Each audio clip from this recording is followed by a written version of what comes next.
So this is Utah again in the 100-degree heat with my sweaty face and peeling sunburned nose in the beautiful desert of eastern Washington. I just wanted to talk a little bit about the difference between the Appalachian Trail and the Pacific Northwest Trail. So if you've hiked the Appalachian Trail, here's like an analogy. Like imagine if the Appalachian Trail was half as long as it is now, but it was composed only of New Hampshire and southern Maine,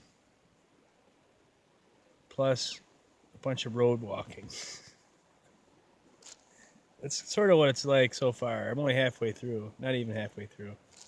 But it's been kind of more of a solitary experience. I guess there are quite a few people doing it this year. Between 70 to 100 people have planned a thru hike.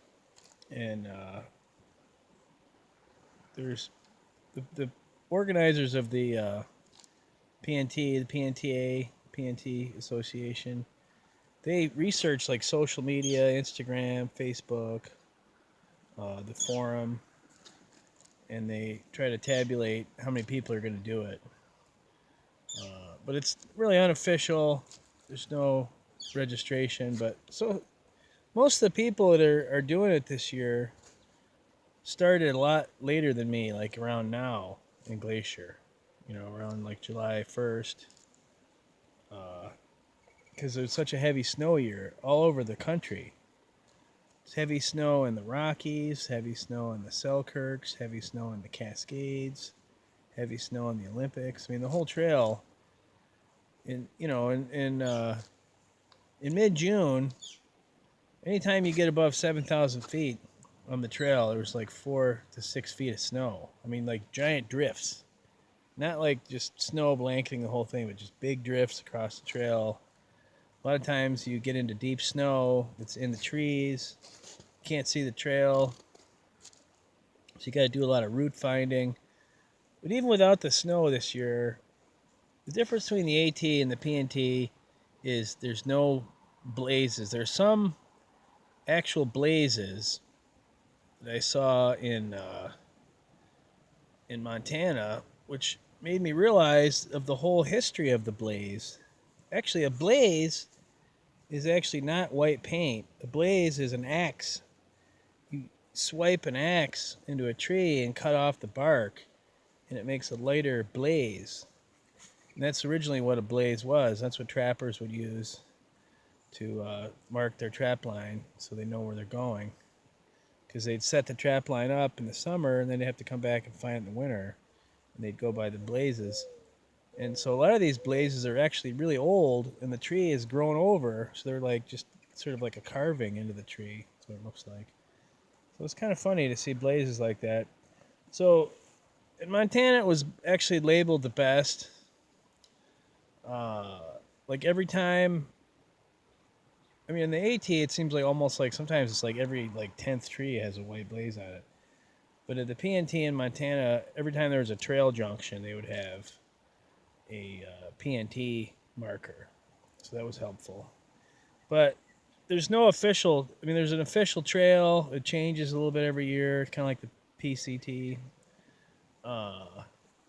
There's, fires out here, so you got to have alternate routes go around burns. But really, it's just like the New Hampshire analogy. It's like piecing together all these trails that already exist. And that's what you go by in your map. And, you're on this trail, then the next waypoint is you take this trail, the next waypoint you take that trail. And another difference between the PNT and the other long trails is the other long trails, the AT, the PCT, and the CDT, they go along mountain ranges, and you ride the ridges a lot of times. But in the PNT, you go crosswise through mountain ranges, so you climb 5,000 or 6,000 feet in like 5 or 6 miles, and then you descend 5 or 6,000 feet. You go all the way back down, and then you kind of like road walk, and then go back into some wilderness area. And then you climb sideways up a mountain again and back down the other side. So that's challenging.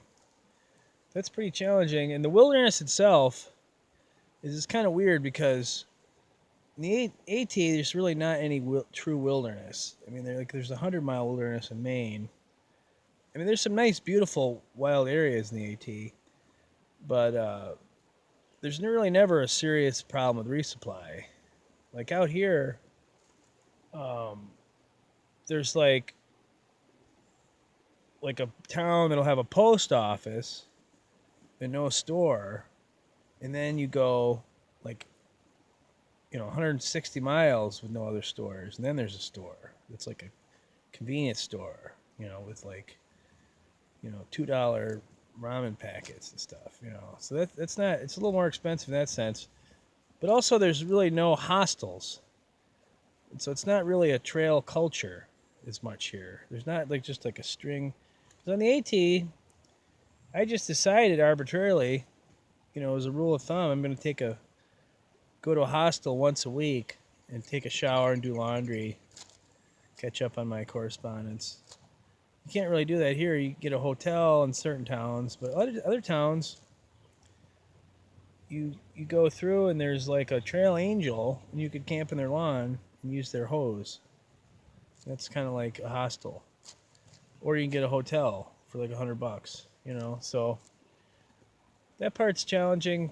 But also it's cheaper in a way because there's no hostels, so you just kind of stay in the woods more, so you don't really spend money, and then I'm by myself, so I'm not gonna like just drink a whole bunch of beer and stuff just by myself, so in a sense it could be more expensive, but also it's less fun in town because there's nobody around. There's nobody around except, a lot of locals are really nice, but some of them are really nice but are kind of like rough people. Like they live like on the edge. Like a lot of these towns are like dying out.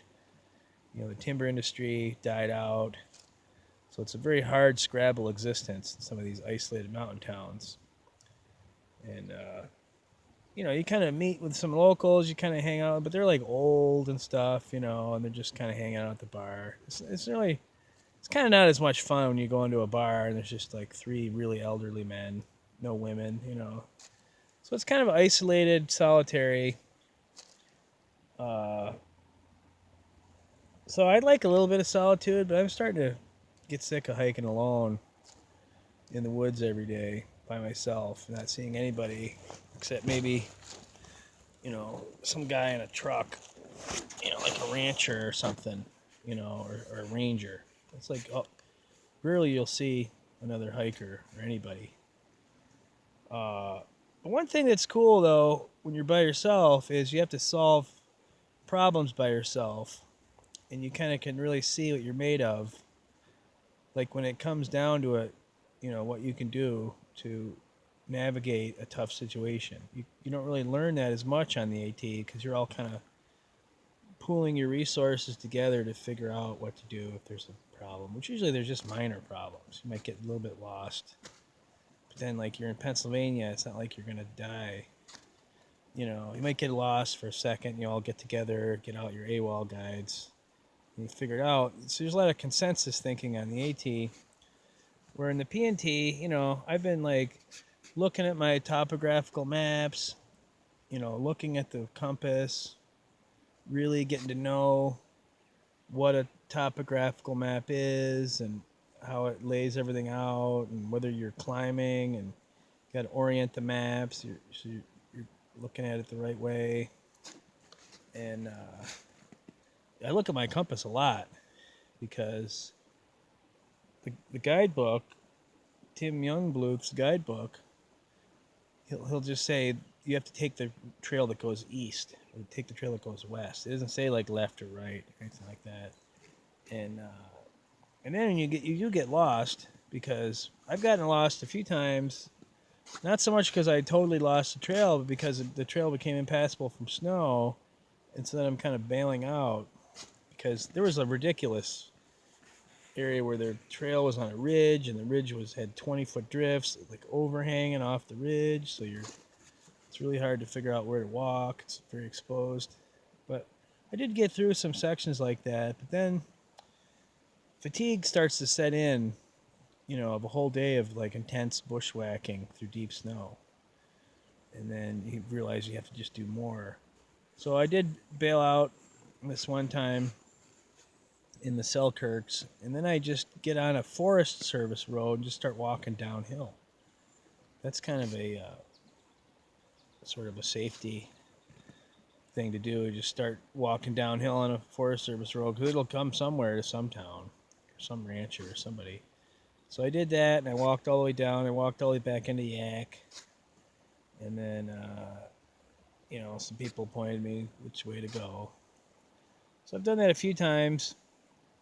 One thing that's tempting is it's tempting to yellow blaze a lot, because when you're road walking in 100-degree heat on a hot asphalt road, it's tempting to hitchhike, even though this is sort of part of your trail. And once you start hitchhiking, you sort of like get into the mode of like, whenever I'm on the road, I just stick out my thumb and hitchhike. So you could find yourself yellow blazing quite a bit. It's hard to really be a purist on this trail. On the AT, there's some people that want to walk by every white blaze and the whole thing, and never, they might hitchhike in a town, but then they'll only go back to where they got off. So then they won't if the trail goes around a town, they're not going to go down the trail. They're going to just meet right where they got off and do everything. So there's people like that in the AT. You can't really do that on the PNT, because there's so many different alternate routes, and a lot of road walking, bushwhacking, which bushwhacking is a little bit fun sometimes, but if there's like a whole day of if there's like bushwhacking in the morning and then walk a little bit on the trail, and you got to bushwhack at the end of the day, like that kind of can get on your nerves, because you're in the wilderness already, and then there's no trail. So it's like you have like nothing. There's like no blazes, no trail, no anything, no people. You're just in the middle of the woods, like pushing the brush out of the way, trying to like see the mountains on the sides so you can sort of navigate which way you're going, look at your compass. That's like a little bit fun, but I like less of it. Because I feel like, I've bushwhacked before, actually. Like, I bushwhacked up mountains in the Olympic forest. It's like for a day of bushwhacking, it's kind of cool. But doing lots of bushwhacking when you're sort of tenuous where you are to begin with, and then you got to bushwhack. Like you're on a trail, you hope it's the right trail, and then you're supposed to bushwhack, and then you're supposed to find this other trail. So that gets a little concerning, and they actually don't really recommend doing it alone. In Glacier, if you're hiking alone, they put not recommended, on your backcountry permits. So I think if you did do it with the right group, you'd become really a tight-knit group by the end, because this is like serious, challenging stuff. It's not like the AT where there's this group, and then you're part of this group, and then you also like this group, so you hang out with this group a little bit, and you go back to the old group. If you did this with a group, you'd have to have the same group the whole time. Maybe the group would get smaller toward the end, but it'd be like a tight-knit group. You'd be like going through boot camp together or something. So it's kind of challenging. It's kind of lonely, but when you do go to town, you have some good stories to tell, and you meet some really colorful people. People out here are like the real deal. Like if you see a local, they're going to be like heavily armed, like way out in the middle of nowhere, just catching cutthroats or something, or they're like an actual cowboy, herding cattle or something. They're like real serious people out here, but they are nice. They'll give you lots of rides, stuff. And this is just a startling landscape. Just the mountains are so tall. and there's old growth, but there's also a lot of logging. And actually, you don't really see a lot of clear cuts and things on the AT, but you see clear cuts out here, and actually you learn from talking to locals that clear cuts aren't really that bad because nothing really lives in the deep, dense forest. Like the elk and the mule deer and the moose and all the different animals, they like clear cuts because then it becomes a meadow. All these plants come up that they eat, so it attracts wildlife. And they actually log sustainably, selectively. A lot of times they will log an area and they'll only cut certain types of trees and they'll leave other types of trees. And then after they log it, the trees are spaced out more so they get bigger and it's less thickety and it looks nicer, more like a rolling landscape with some trees. It looks really pretty. So you get to appreciate the local people because they do logging, hunting, fishing. They live really close to the earth. A lot of them gather huckleberries to sell, morel mushrooms to sell, shed antlers to sell. So it's an interesting lifestyle out here. It's very hard to live out here. So the people that do make a living out here are pretty tough people. So you meet some interesting people. I'm in Washington. One thing I did feel a little sad when I left Idaho because I really loved Montana, Idaho, and I felt like they went by too quick. Because we start just at the very western end of Montana and Glacier. We don't really see a lot of Montana, but it's just gorgeous, the part we see. And then Idaho is gorgeous. And then you're in Washington, and it's like, damn, I'm almost done. But you're not really almost done. Most of it's Washington. And Washington is a very diverse state. There's desert, there's rainforest, there's mountains. And I'm just, seeing the beginning of it. Next, what I'm going to do next is I'm going to head into the Passaic Wilderness where I have to hike 160 miles through wilderness with no resupply. So that's going to be challenging because I'm going to have to carry a lot of food. And I'm going to be hiking and bushwhacking and different things through really, really challenging terrain. So I'm sort of taking a little break, really getting myself up for it, get ready, and then I'm going to do it. And then I'm kind of playing with an idea in my head because when you get in the Passaic Wilderness, you actually are on the PCT part of the way. So I'm almost kind of like flipping a coin at this stage. I've downloaded the Half Mile app for the PCT, and I'm thinking maybe I'll do the PCT the rest of the summer, because I kind of like a little bit of camaraderie.